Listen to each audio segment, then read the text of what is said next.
Okay, let's have a look at question 15.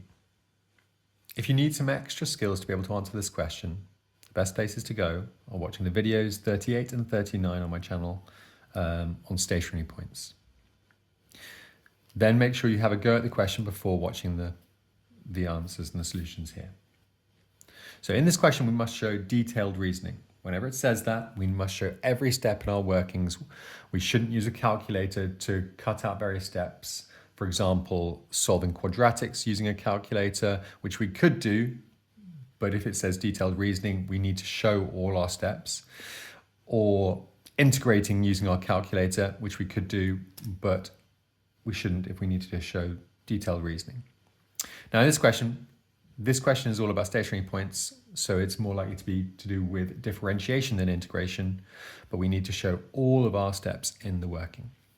So we're given that the curve y equals 2x cubed plus 3x squared minus 12x plus 8, so that is a cubic, a positive cubic, because the coefficient of the x cubed is a positive, has two stationary points. And we should know that because for a cubic, a positive cubic will have this shape.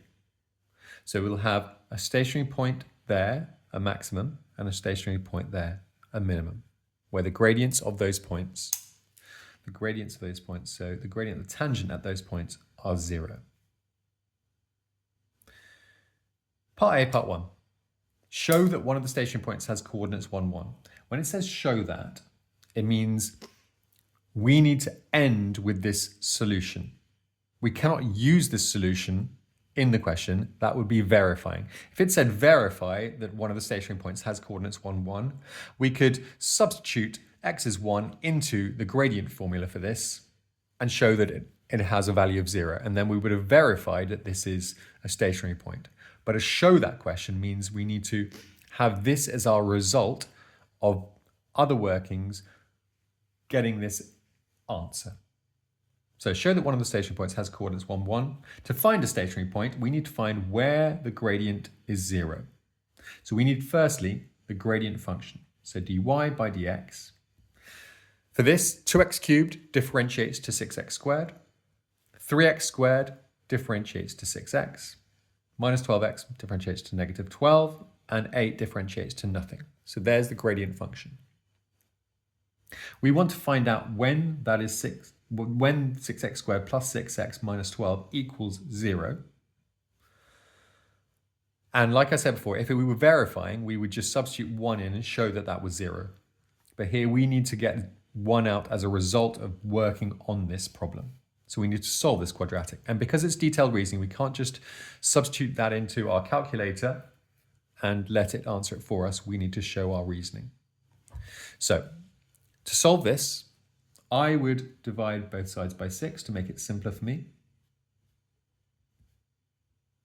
I would then factorize as the easiest way if it factorizes nicely, and this does. So x plus 2, x minus 1 equals 0.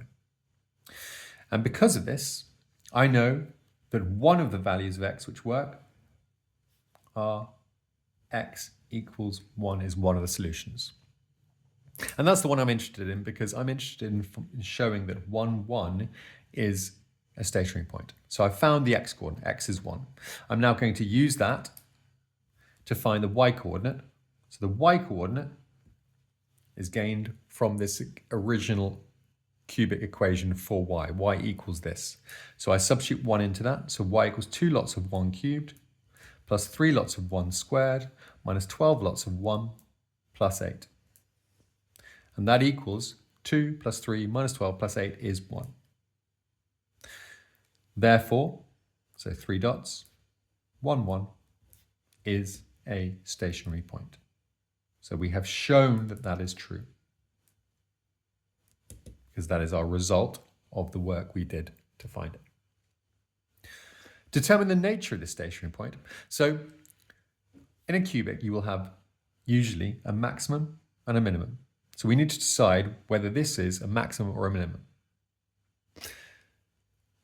Now, for some people, it might be enough to say, well, it's a positive cubic, so the first stationary point we come to is a maximum. The second stationary point will be a minimum. The first stationary point will be when x is -2. The second one will be when x is 1. So this should be a minimum. However, I want to be more detailed in my reasoning for this. We want to show detailed reasoning. I prefer using the second derivative to find and classify a stationary point, deciding whether it's a maximum or a minimum. So the second derivative, d squared y by dx squared, for this, if I differentiate 6x squared, I get 12x. If I differentiate 6x, I get 6. Differentiate -12, I get nothing. So 12x plus 6 is the second derivative.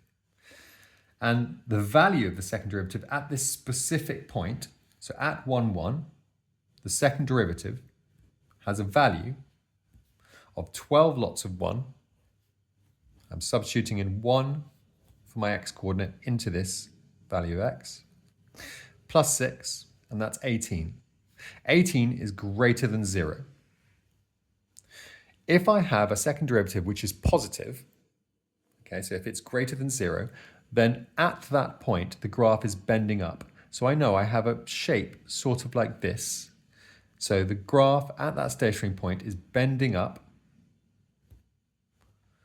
The gradients are going from negative to positive, so the graph is bending up. Okay, the gradient of the gradient, the rate at which the gradient is changing is positive, so it's going from negative to positive. And therefore, if I've said that 18 is greater than 0, I know that 1, 1 is a minimum. Whenever you have a positive value for the second derivative and you have a stationary point, then you have a minimum point.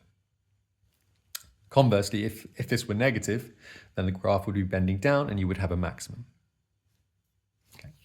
Find the coordinates of the other stationary point. Well, I've done most of the work for that, and I don't need to decide whether it's a maximum or minimum. I know it's a maximum, but it doesn't really matter. I just need the coordinates.